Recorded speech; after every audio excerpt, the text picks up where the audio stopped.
aí para saber como que está a situação, para que dessa forma você possa acompanhar, possa orar.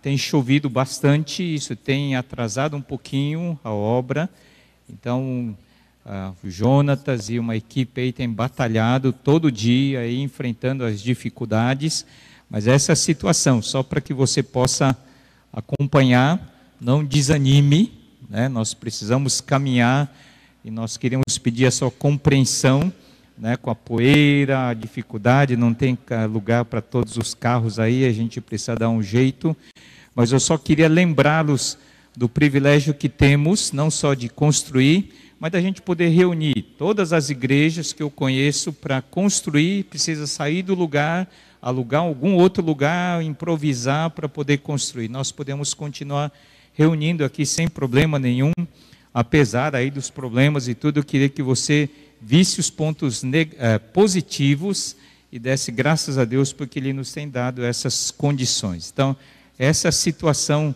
atual da obra. Então, orem pela obra, pelo clima, orem pelos trabalhadores, por um bom relacionamento aí, para que as coisas possam caminhar. E a igreja, nós não queremos parar. No domingo que vem, nós vamos começar uma campanha, porque nós temos o fundo que a liderança conseguiu ajuntar durante vários anos.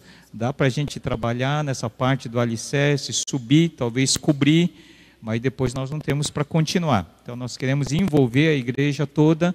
Domingo que vem nós queremos começar algo prático para que você possa participar dessa forma. Vamos orar? Obrigado, Senhor, porque o Senhor nos tem dado o privilégio não somente de fazermos parte do Teu povo, como povo de Deus, mas também, Senhor, o Teu povo é chamado de Tua família. E podemos chamá-lo não somente de nosso Rei, nosso soberano, mas também de nosso Pai. E até nos dá a liberdade de chamá-lo de Paizinho. Mas nos ajude, ó Pai, a termos o equilíbrio de que isso não nos leve a uma libertinagem, de tratarmos o Senhor como se fosse um de nós, mas sempre temos o equilíbrio de entendermos que Tu és o Deus soberano sobre todas as coisas, que tem o controle de todas as coisas, mas apesar da Tua soberania, o Senhor se preocupa com cada um de nós individualmente, porque Tu és o nosso Pai. Então, muito obrigado, Pai, porque não somente temos esse privilégio, mas também, Senhor, temos a Tua palavra que nos dirige, a Tua palavra que nos orienta, e mais do que nunca, o Teu povo precisa se voltar para a palavra. Estamos vivendo uma época de tanta confusão,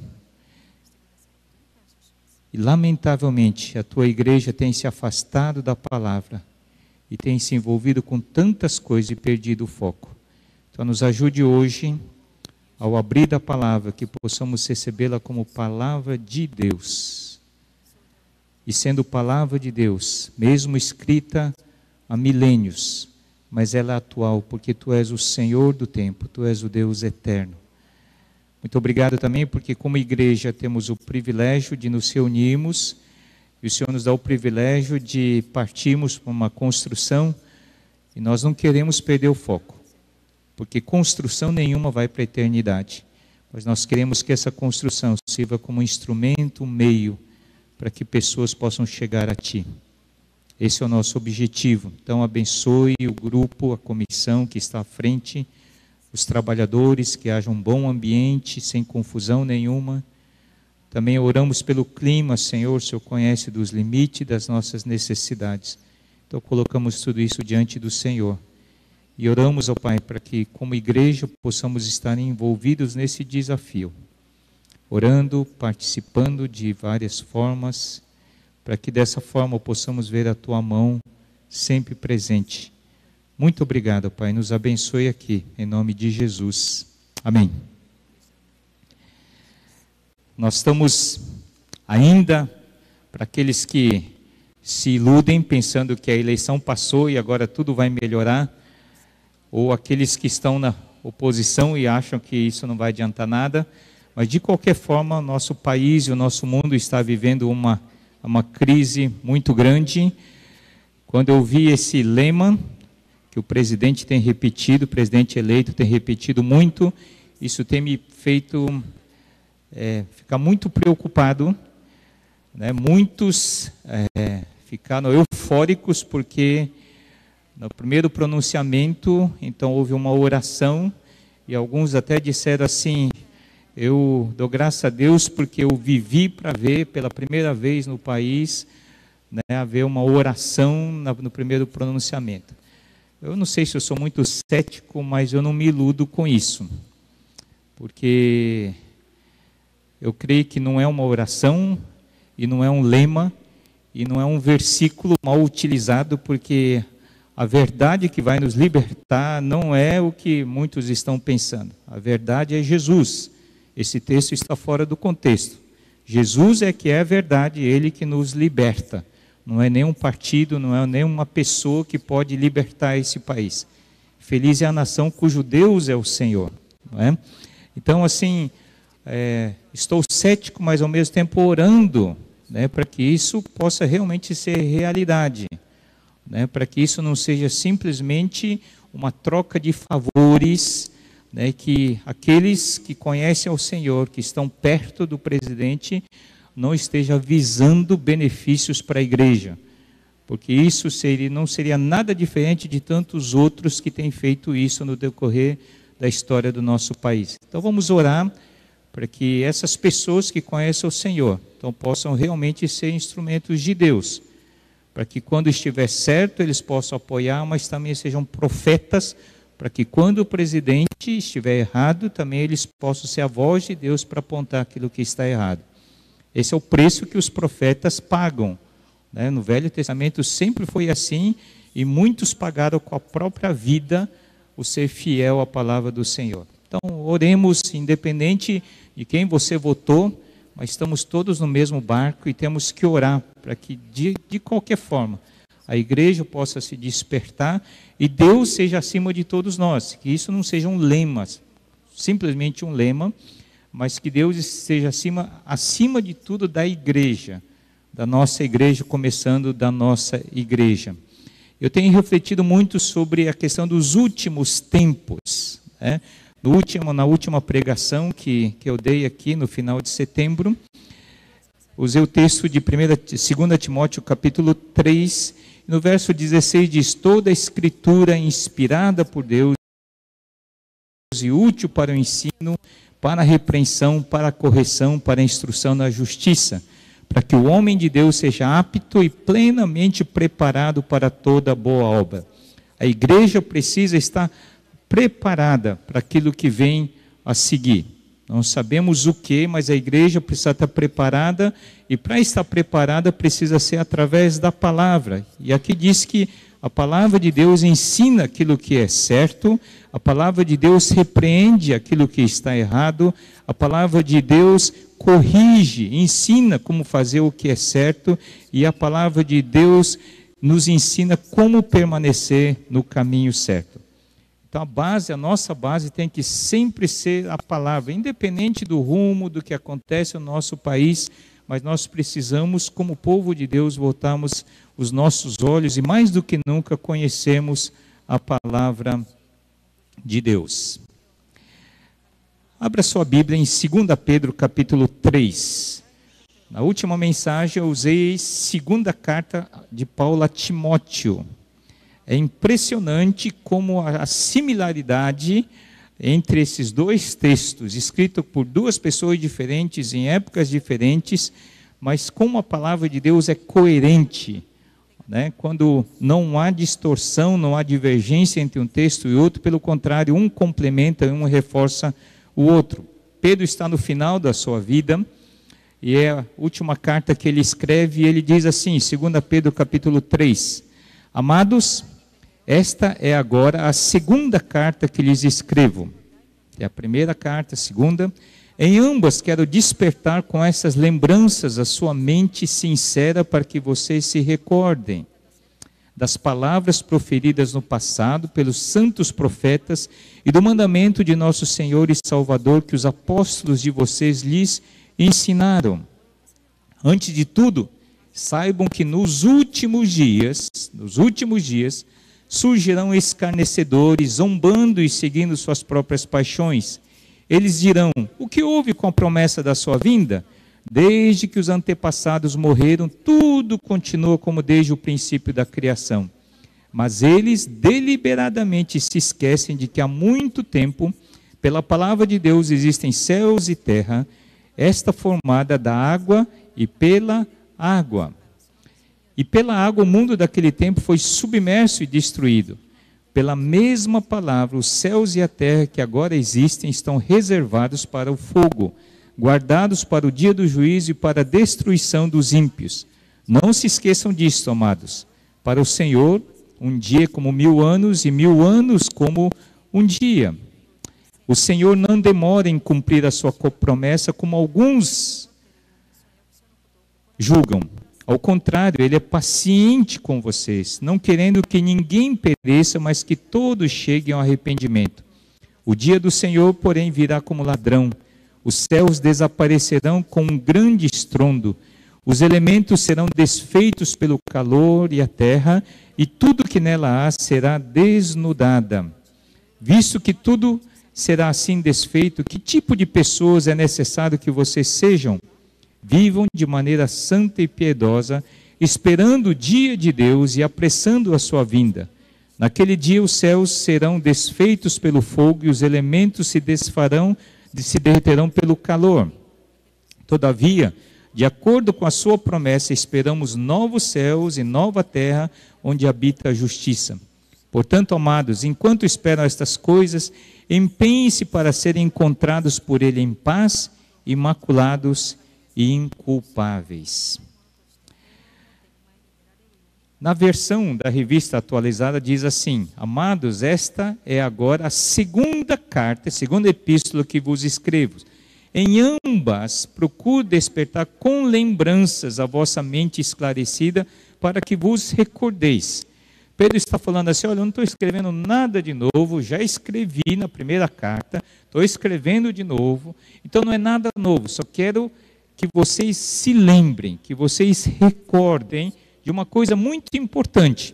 Então, o que será que Pedro está querendo despertar com lembranças, quer fazer a igreja recordar? O que será isso? Antes de tudo, saibam que, nos últimos dias, então uma das coisas que ele quer nos fazer lembrar é: estamos vivendo os últimos dias. Lembra na última pregação? Usei o texto de 2 Timóteo capítulo 3, que fala algo, começa exatamente do mesmo jeito.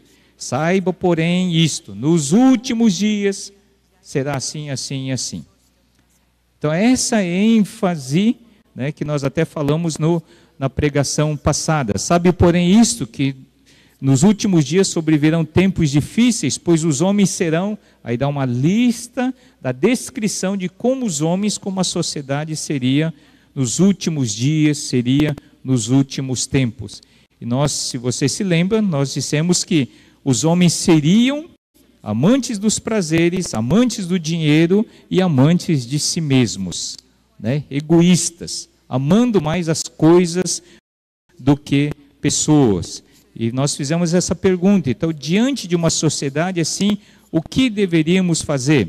3 coisas: saber que o mundo seria assim, entendendo como é que deveríamos, como é que a sociedade seria, como é que deveríamos viver e enfrentando esses dias difíceis. Como é que deveríamos fazer isso? Fugindo, né? Não respirando demais aquilo que todo mundo está falando, que a mídia está falando, seguindo a verdade, seguindo aqueles que vieram antes de nós, que são fiéis, pessoas que estão caminhando, estão ali batalhando, permanecendo firme na palavra e preparando-se a cada dia. Essa é a ideia que Pedro também está falando. Estamos vivendo os últimos dias. Então, antes de tudo, saibam que nos últimos dias, como é que seriam os últimos dias? Então, aqui Pedro está falando, olha, sobre os últimos dias, nos lembrar de 3 fatos importantes sobre os últimos dias. O primeiro fato muito importante aqui que Pedro nos faz lembrar é como o mundo seria. Então, nos lembrar de como Paulo exatamente fez em 2 Timóteo capítulo 3. Deus é um pedagogo, é um professor muito sábio, porque na sua palavra ele repete as mesmas verdades de forma diferente. Né? E se você olhar desde o Velho Testamento até o Novo, muitas coisas são repetitivas, através de exemplos, da história, através dos ensinos, mas é repetitivo, só que de forma diferente. E é isso que está acontecendo aqui. 2 Timóteo 3 é a mesma coisa. 2 Pedro capítulo 3, 3 fatos importantes. Como é que seria o mundo? Em primeiro lugar, o ambiente em que estamos vivendo. Né? Primeiro, o ambiente intelectual. Diz aqui que, antes de tudo, saibam que nos últimos dias surgirão escarnecedores zombando. Escarnecedor é alguém que trata levianamente algo que deveria ser levado a sério. No tempo de Noé, e a palavra de Deus aqui através de Pedro nos faz lembrar isso, eles escarneceram. Deus disse que iria julgar o tempo, naquela época iria julgar o pecado. Deus avisou Noé, e Noé pregou isso para o povo. Mas o povo escarneceu, zombou sobre o julgamento que viria. Por quê? Porque nunca tinha chovido até então sobre a face da terra. Eles estavam muito longe do mar. Então, como é que viria o julgamento pela água? Então, eles escarneceram, zombaram de Noé, zombaram da palavra de Deus. E nós vivemos uma época assim. As pessoas estão vivendo como querem. Vocês veem através das peças, seja de teatro, cinema, dos comentários, a zombaria a respeito das coisas espirituais acerca de Deus. Né? Então nós não podemos tomar uma posição conforme a palavra de Deus sobre casamento e sobre outras orientações da palavra, mas o mundo pode fazer o que quiser e pode falar o que quiser a respeito da nossa fé. Isso não tem problema. Mas quando nós colocamos a nossa posição, somos escarnecidos, zombados e perseguidos, muitas vezes chamados de tantos nomes. Vivemos uma época assim, né? Onde a honestidade é motivo de chacota. Né? Onde temos posições firmes é motivo de zombaria. Então o ambiente era assim, o ambiente intelectual. A palavra diz não somente isso, mas que o ambiente moral também seria assim, porque conforme nós cremos, nós agimos. Então, dependendo da nossa teologia, a nossa ética vai ser assim. Então, se nós não cremos em Deus, não levamos a sério a palavra de Deus, então a nossa ação, a nossa moral também vai ser distorcida, porque nós agimos conforme a nossa fé.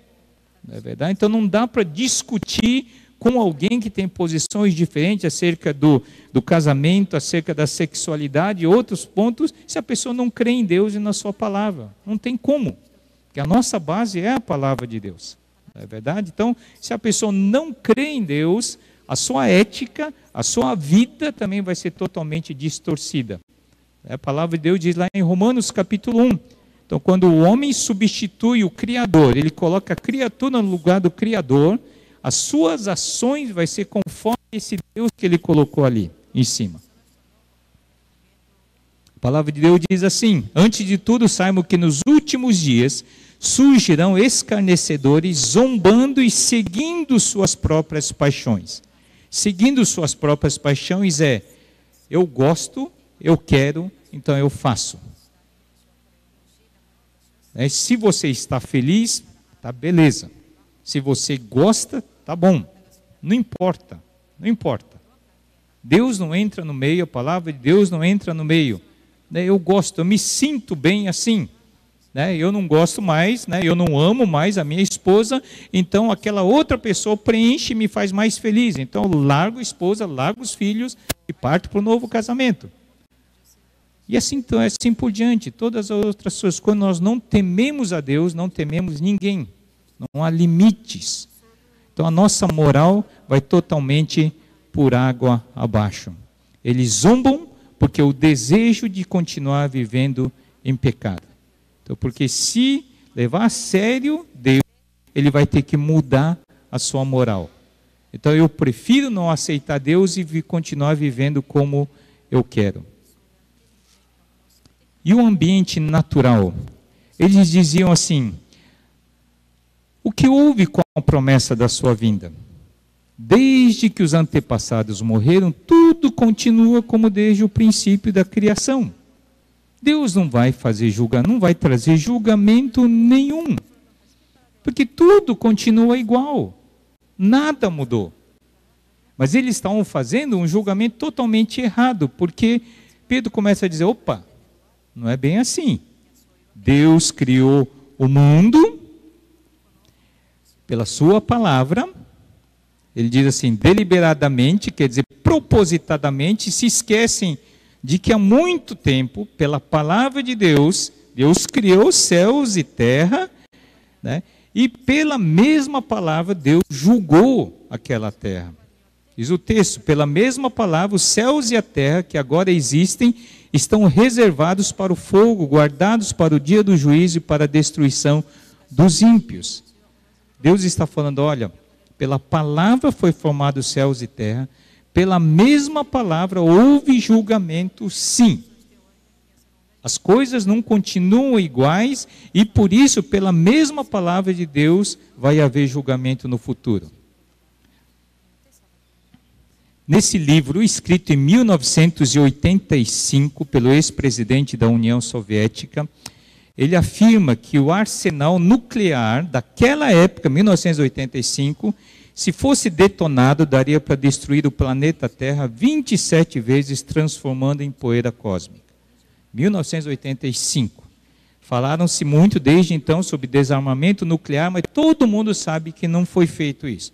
Todo mundo sabe que cada um escondidinho tem o seu arsenal nuclear. Mas eu quero dizer uma coisa para vocês. Não vai ser nenhum político que vai apertar o botão. É Deus que vai apertar o botão do final dos tempos. O homem tem poder para destruir a terra, mas não é o homem que vai destruir. E o que Pedro está dizendo, olha, Deus no passado criou os céus e a terra, e ele trouxe julgamento nos dias de Noé, trouxe julgamento, e assim também ele vai trazer julgamento. No passado foi pela água, né, que houve a inundação total da face da terra. Deus trouxe julgamento e no futuro não vai ser mais pela água, vai ser pelo fogo. E Deus vai trazer esse julgamento. Nós vamos tocar um pouquinho mais sobre isso. 3 fatos importantes sobre os últimos dias. Então lembre-se como o mundo está, o ambiente intelectual, moral, natural, esse é o mundo que estamos vivendo. Não se assuste com isso. Não se assuste com a incredulidade, com a violência, com a maldade, com a corrupção. Não se assuste com isso. E se para ter o consolo, conversando com Silvia Adjenio, seminarista, ele disseram assim, o Brasil não é mais corrupto do que o meu país. Moçambique. Ele falou, lá é muito mais corrupto. A gente não consegue imaginar. Acho que o Brasil é campeão nisso, não é verdade? Então não se assuste com isso. Não coloque a sua confiança em dias melhores. A palavra de Deus diz que o mundo será cada vez pior. Não coloque a sua esperança em dias melhores. A palavra de Deus diz que Jesus virá. Jesus virá. O texto diz assim, eu achei interessante essa figura, em tempos de ele sim e ele não, nós continuamos focados no ele vem, que Jesus vai voltar. E a palavra de Deus diz que o dia do Senhor, porém, virá como ladrão, os céus desaparecerão com um grande estrondo, os elementos serão desfeitos pelo calor do fogo, e a terra e tudo que nele há será desnudada. A ideia dessa palavra desnudada é que se derreterão. Esse é o resultado do quê? Do poder do arsenal nuclear. As coisas se derreterão. E diz ainda, assim, capítulo 17 de Lucas, assim como foi nos dias de Noé, também será nos dias do Filho do Homem. O povo vivia comendo, bebendo, casando-se e sendo dado em casamento até o dia em que Noé entrou na arca. Então veio o dilúvio e os destruiu a todos. E o que o texto está nos alertando, não só Jesus em Lucas 17, mas Pedro em 2ª carta de Pedro 3, é que a volta do Senhor Jesus vai ser num dia normal. Você acorda, escova os dentes, se prepara, toma café, vai para o trabalho, vai para a escola, vai ser num dia normal. Isso significa, pode ser hoje, pode ser amanhã, pode ser depois, mas vai ser num dia normal. Jesus vai voltar. Nós estamos vivendo os últimos tempos, os últimos dias. Então a nossa expectativa não pode estar em dias melhores, em políticos melhores, num Brasil melhor. Não, o mundo está caminhando para o fim dos tempos, para os últimos dias. E por isso, nós temos que lembrar que Jesus vai voltar. E a palavra de Deus diz que ele não demora. Porque alguns podem dizer assim, mas desde mais de 2000 anos que ele está dizendo que ia voltar. Porque quando ele subiu aos céus, depois da ressurreição, lá em Atos, capítulo 1, 2, quando ele subiu ao céu, ele diz assim, eu vou, mas eu vou voltar. E João capítulo 14 também fala sobre isso. Mas 2000 anos, mais já se passaram, cadê? É interessante que Pedro, Paulo também, eles esperavam a volta de Jesus para aquela época deles. E aí, naquela época, já havia pessoas falando assim, mas ele disse que ia voltar, mas se passaram alguns meses, já se passaram alguns anos. E agora, talvez dentro do povo da igreja, nós estamos talvez perguntando, mas Jesus disse que ia voltar, se passaram mais de 2000 anos. E o problema é que com a demora, nós começamos a achar que talvez ele tenha se esquecido. Afinal, Deus já está velho. Afinal, Jesus deve ter tido Alzheimer, alguma coisa, ele esqueceu de voltar. E a igreja com isso tem se acomodado e tem esquecido da volta, tem esquecido da promessa. E a palavra de Deus diz assim, o Senhor não demora em cumprir a sua promessa como alguns julgam, como julgam alguns. Ao contrário, ele é paciente com vocês, não querendo que ninguém pereça, mas que todos cheguem ao arrependimento. Por que Jesus não voltou ainda? Talvez, uma das razões, conforme disse o texto, ele está esperando que você que tem vindo domingo após domingo aqui, mas que nunca entregou sua vida a Jesus. E talvez a razão da demora, entre aspas, de Jesus, ele está esperando você tomar essa decisão. Ou talvez você que já conhece Jesus como Salvador, mas não tem levado Deus a sério. Porque quando Jesus voltar, vai ser um dia normal. E esse dia normal talvez te pegue como um escarnecedor. Zombando, não levando a sério a vida com Deus. Então a razão da demora de Jesus, da demora entre aspas, da volta de Jesus, é simplesmente movido por misericórdia. Porque ele está esperando que você que já tem ouvido de Jesus, tome uma decisão. Porque quando ele voltar é julgamento. Ele não virá como o cordeiro, ele virá como o leão da tribo de Judá. E ele virá para julgamento. Então Deus está esperando pacientemente. Talvez você que já tenha ouvido por tempos, por meses, por anos tenha ouvido, mas tem endurecido o seu coração e tem protelado essa decisão de entregar a sua vida para Jesus. Porque essa decisão envolve não somente a sua vida agora, aqui agora, mas envolve a eternidade. E a palavra de Deus diz exatamente, ele não demora em cumprir a sua promessa, como alguns a julgam demorada. Ao contrário, ele é paciente, longânimo com vocês, não querendo que ninguém pereça, senão que todos cheguem ao arrependimento. Tem uma hora de reflexão, né? Se Jesus voltasse hoje, a pergunta é, onde você passaria a eternidade? Aí você vai falar, mas pode ser que Jesus demore. Pode ser, mas pode ser que a minha vida termine. De qualquer forma, é o fim. E a minha pergunta é, você está preparada?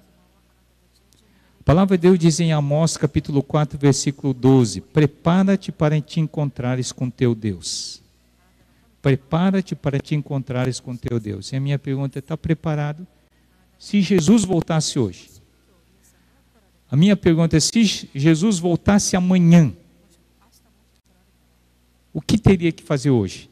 Talvez você teria que sair correndo, pedir perdão para pessoas, pagar dívida e resolver um monte de problema. Então faça isso. Porque pode ser o último dia. E a pergunta é, estamos preparados para a volta de Jesus?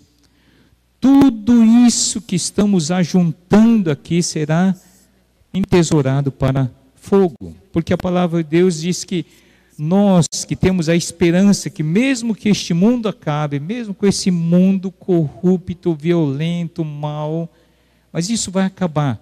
E nós temos esperança de novos céus e nova terra. A palavra de Deus diz, nós porém, segundo a sua promessa, esperamos novos céus e nova terra nos quais habita a justiça. Temos que andar os pés aqui na terra, mas os olhos na eternidade.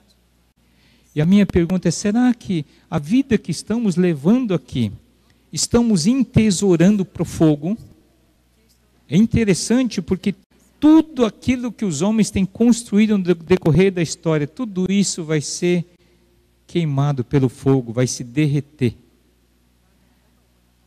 A minha pergunta é, quando o juízo do Senhor vier, não estou entrando na discussão sobre teologia, sobre o final dos tempos e tanta doutrina. Não quero dizer que Jesus vai voltar. Ele vai voltar. E quando voltar, o que vai sobrar de tudo aquilo que vivemos? Eu tenho refletido muito nos últimos meses, ou desde o ano passado já, sobre essa questão de herança ou legado. Alguns estão até cheios de me ouvir falar sobre isso. Mas é que tem estado dentro do meu coração. O que eu vou deixar para depois? O que eu vou deixar para depois? A melhor definição de herança ou legado é essa aqui, que eu vi. Herança você deixa para pessoas. Legado você deixa nas pessoas. Tudo que eu ajuntar aqui vai ser queimado.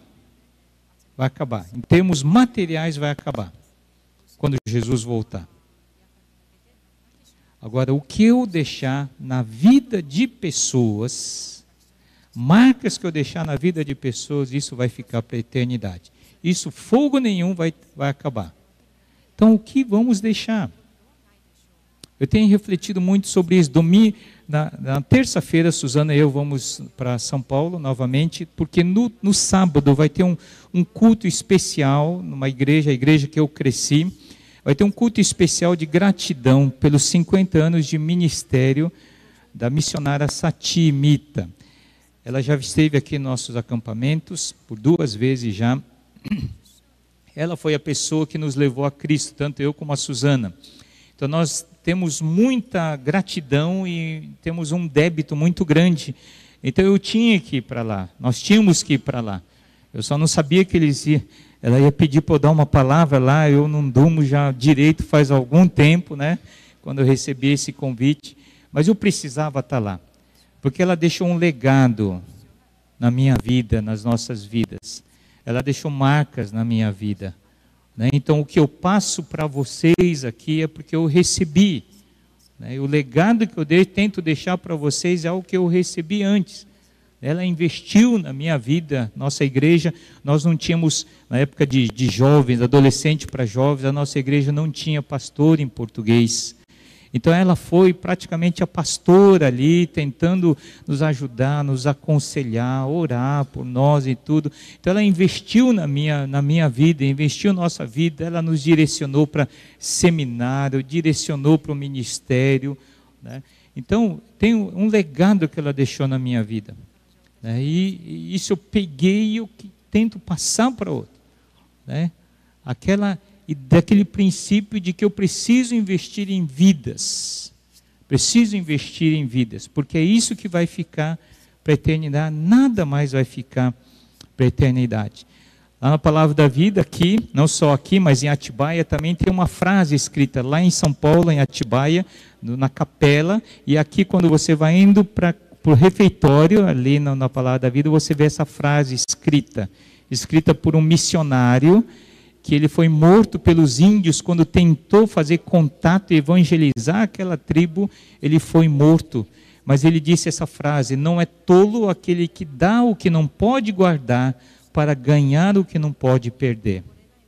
Não é tolo aquele que dá o que não pode guardar, que são as coisas materiais, para ganhar o que não pode perder. Jesus vai voltar. Ele vai voltar e tudo que investimos, se resumir em coisas materiais, o fogo vai acabar, vai queimar. Por isso, invista nas coisas espirituais. Invista em deixar legado.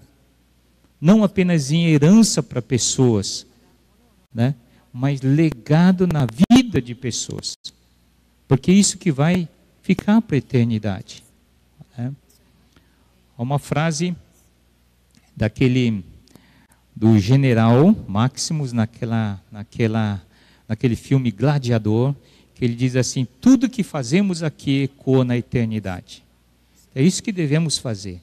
Tudo que fizermos aqui vai ecoar na eternidade. Então, Jesus vai voltar. E por isso mesmo nós precisamos investir. Quanto mais as coisas apertam, eu tenho que investir mais na eternidade. É isso que estamos tentando fazer, Suzana e eu, como casal, como família, temos tentado fazer isso. Investir na vida de pessoas, pegar coisas materiais como dinheiro, coisas, né, o que temos, mas investir na vida de pessoas, porque é isso que vai ficar para a eternidade. Né? Então não somente aquela preocupação, eu vou para o céu, Jesus vai voltar. Não, é investir isso que Jesus disse, né? Você deve entesourar para a eternidade. E Pedro diz aqui, Pedro ouviu aquelas palavras de Jesus. Então ele diz, não entesoure aqui, para o fogo, entesoure para a eternidade. Em terceiro lugar, quando pensamos nos últimos dias, qual é a aplicação para nós? Se Jesus vai voltar, e agora? O que isso tem a ver comigo? Ele vai voltar. Queira você, creia ou não, Jesus vai voltar. E por isso ele diz assim, cuidado. Ele virá como ladrão. O ladrão não avisa. O ladrão vem em dia normal. Você não sabe. Então você tem que estar preparado todo dia. Geralmente nos preparamos depois que ele vem. O ladrão entra. Aí que colocamos um monte de cadeado. Ele já veio. Então Jesus vai voltar como ladrão, quer dizer, num dia normal. Talvez quando você menos espera. Por isso Pedro diz, se prepare. Cuidado, se prepare. E qual a aplicação? Então nos últimos dias, temos que viver. Viver como? A palavra de Deus diz assim, visto que tudo será assim desfeito, que tipo de pessoas é necessário que vocês sejam? Vivam de maneira santa e piedosa. Não importa o que os outros estão fazendo. Não importa o rumo que o país vai tomar. Não importa. Viva de maneira santa e piedosa. No último livro do Velho Testamento, Malaquias diz, continue o justo fazendo o que é certo, o injusto fazendo o que é errado. Fica assim. Mas você faça aquilo que é certo, porque o Senhor virá. Em segundo lugar, não só vivendo dessa forma, mas a palavra de Deus diz assim, esperando o dia de Deus. Esperando o dia de Deus. Aguardando. Isso quer dizer, viva como se ele fosse voltar hoje. Então, o que tiver que acertar, acerte. O que tiver que devolver, devolva. O que tiver que pedir perdão, peça perdão. O que tiver que fazer, faça. O que tiver que se reconciliar com o marido, com a esposa, com filhos, com pais, faça. Porque Jesus vai voltar. espere o dia do Senhor. Em terceiro lugar, diz assim, apressando, esperando o dia de Deus e apressando a sua vinda. Como é que você apressa a vinda do Senhor? Pense um pouquinho. Sabe como? A palavra de Deus diz assim que, não vou entrar na questão de todo o estudo de escatologia do fim dos tempos, mas diz que Jesus está, a figura da igreja, é comparado, por exemplo, como uma noiva para o casamento, é comparado com um edifício que Deus está construindo, e a ideia é que quando a última pedra, tijolo, for colocada naquele edifício, Jesus vai voltar. E eu entendo que apressar na vinda do Senhor significa eu falar de Jesus para mais pessoas. Eu estou contribuindo para apressar a vinda do Senhor. Não somente, Jesus vai voltar. Eu cuidar do meu coração. Mas eu falar de Jesus por quê? Porque eu quero que essa graça que nós cantamos aqui, o Jonatas estava compartilhando, isso outras pessoas. Porque se Jesus voltar, a minha pergunta, ok, você que já conhece Jesus, você está salvo e salvo para sempre. Mas a pergunta, seus pais, seu marido, sua esposa, seus filhos, seus amigos do trabalho, e eles? E talvez o Senhor está esperando, segurando essa volta de Jesus, para que você e eu possamos compartilhar com essas pessoas. Porque se o Senhor voltar, para nós será um dia de alegria, mas para muitos será o dia de julgamento. E a minha pergunta é, como é que está? Vamos apressar, essa ideia que Pedro está falando, vamos apressar, falando de Jesus, compartilhando sobre essa esperança que nós temos. Em último lugar, diz empenhando-se. O que é essa ideia? Portanto, amados, enquanto esperam estas coisas, espera a volta de Jesus, empenhem-se para serem encontrados por Ele em paz, imaculados e inculpáveis. Essa ideia diz a outra versão da revista atualizada, por essa razão, pois, amados, esperando essas coisas, empenhai-vos. Esse verbo empenhar significa batalhe muito, com garra, com perseverança, mas batalhe muito. Dê sangue por isso. Empenhai-vos por Ele, por ser achados por Ele em paz, sem mácula, irrepreensíveis ou inculpáveis. Uma vez perguntaram para um homem de Deus, se você soubesse que Jesus voltaria hoje ou amanhã, o que você faria? Ele respondeu dizendo, eu continuaria fazendo a mesma coisa que eu estou fazendo. Será que a gente poderia responder assim? Se soubéssemos que Jesus voltaria hoje,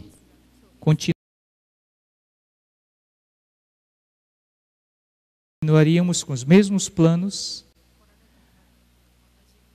Se Jesus voltasse quando eu estivesse diante do computador, diante do celular, quando ninguém está vendo, se Jesus voltasse numa segunda-feira nos meus negócios, se Jesus voltasse quando eu estou ali sozinho, sem ninguém, empenhe-se por ser achado por Ele em paz, imaculado, irrepreensíveis e inculpáveis. Viva como se Jesus fosse voltar hoje. Não sei o rumo que o Brasil vai tomar, que o país, que o mundo vai tomar. Mas nada muda a realidade que Jesus vai voltar. Se as pessoas aceitam isso, creem nisso ou não, isso não vai mudar. Assim como foi nos dias de Noé. Zombavam. Durante muitos anos a pregação silenciosa de Noé, construindo aquela arca. E os homens vendo Noé construir aquela arca. Zombando, não levando a sério.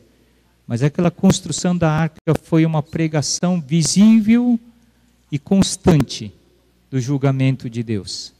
E a palavra de Deus diz que quando chegou o dia aquela porta da arca fechada por Deus, não por Noé, nem por ninguém. Deus fechou aquela porta. E no momento em que Deus fechou a porta, ninguém mais poderia mexer. E os homens zombaram naquela época, assim como os habitantes de Sodoma e Gomorra zombaram. Zombaram. E Deus deu oportunidade. Deus deu chance. Mas zombaram, escarneceram. Da mesma forma, vivemos uma época onde a sociedade cada vez mais está zombando dos valores, das verdades da palavra de Deus. Não importa, não importa. Continue fazendo o que é certo, esperando, ansiando, apressando a volta de Jesus. Para que quando Ele voltar, Ele possa nos encontrar dessa forma. As coisas não vão melhorar, mas nós cristãos podemos nos tornar pessoas melhores, mesmo em tempos difíceis. Talvez mais do que nunca, nosso mundo, o nosso país, estamos caminhando para uma triagem, uma separação entre igrejas sérias que levam a sério a palavra de Deus e outras que vão se corrompendo, vão se vendendo, porque a palavra de Deus diz aqui em 2 Pedro que nos últimos dias serão assim, pessoas virão com muitas seitas, muitos ensinamentos que querem nos desviar da palavra de Deus. Por isso que a teologia da prosperidade é tão atraente, porque faz com que os nossos olhos fiquem aqui, quando na verdade a palavra de Deus diz que os nossos olhos não podem estar aqui. Alguém disse assim que nós vivemos uma época, talvez mais do que nunca, em que nós não cremos no inferno, na realidade do inferno. E também não temos prazer no céu. Não cremos na realidade do inferno e por isso não temos prazer no céu. E por isso nós arraigamos, fincamos as nossas raízes aqui na terra. Porque nós não cremos nem na realidade do inferno e nem tampouco temos prazer nas coisas celestiais. Então que seja um tempo de reflexão para nós. Vamos tirar os olhos da política, vamos tirar os olhos de pessoas e vamos voltar os nossos olhos para a palavra de Deus. Mais do que em qualquer outra época, a palavra de Deus precisa ter relevância, precisa ter predominância na nossa vida. Nós conhecemos pouco. Alguém disse assim, o que me preocupa não é a situação do mundo, mas é a ignorância da igreja com relação à palavra de Deus. Na hora da IBD, nós vamos compartilhar um pouquinho sobre a questão da ideologia de gênero de acordo com os princípios da palavra de Deus. O que me assusta não é o que está chegando, mas o que me assusta é a igreja sendo levada por isso. A ignorância em coisas básicas da palavra de Deus. Isso que me assusta. Não é o que está acontecendo com o mundo, mas é o que está acontecendo com a igreja. Então, que tudo isso possa nos levar, como diz aquele hino, para mais perto de Deus. Mais perto de Deus. Eu gosto muito desse hino. Esse hino geralmente é cantado em funeral. Não sei porquê, mas é cantado em funeral, né? Mas esse hino diz assim que mais perto quero estar, mesmo que seja dor, que me levem para mais perto de ti. Então, tudo isso que a situação que o mundo está caminhando, possa nos levar para mais perto do Senhor, para que a igreja possa ficar mais firme, mesmo no meio dessa situação. Né? Ouça esse cântico, esse hino, que seja um tempo de oração para todos nós. Mais perto quero estar, meu Deus, de ti, ainda que seja dor que me una a ti, sempre hei de suplicar, mais perto quero estar, mais perto quero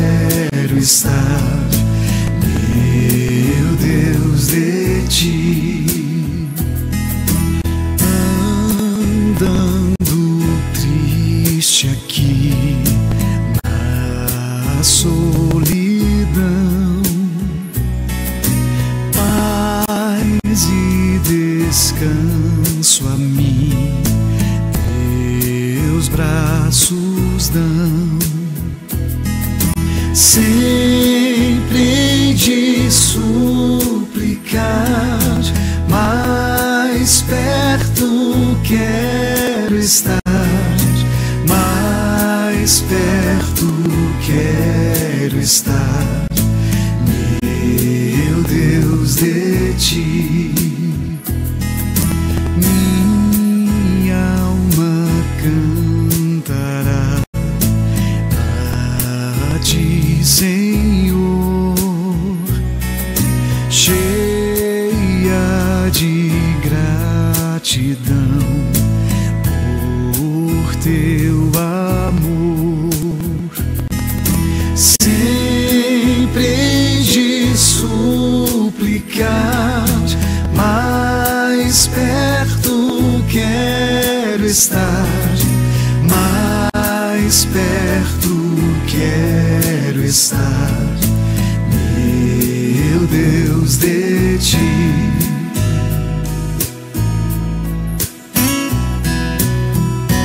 Vamos orar? E quando a morte enfim me vier chamar, com serafins nos céus irei morar, então me alegrarei perto de ti, meu Rei, perto de ti, meu Rei, meu Deus, de ti. Ó Deus, obrigado, Senhor, muito obrigado mesmo pela bendita esperança que temos de que quando os nossos olhos se fecharem nesta realidade, eles se abrirão para a eternidade, para sempre com o Senhor. Obrigado, Senhor, porque essa esperança não é de talvez, mas é certa, porque o Senhor prometeu. Não é baseada na minha fé, na minha firmeza, mas é baseada na sua palavra, Senhor. Muito obrigado por isso. Mas enquanto esse dia não vem, enquanto o Senhor não vem, enquanto nós não vamos ao seu encontro, enquanto estamos aqui nessa terra ainda, ó Senhor, nos ajude a vivermos, independente dos outros, nos ajude a vivermos, levando a sério a palavra do Senhor, vivendo, Senhor, com os pés aqui, mas com os olhos na eternidade, com os valores, Senhor Deus, ajuntando tesouros nos céus, investindo, Senhor, na eternidade.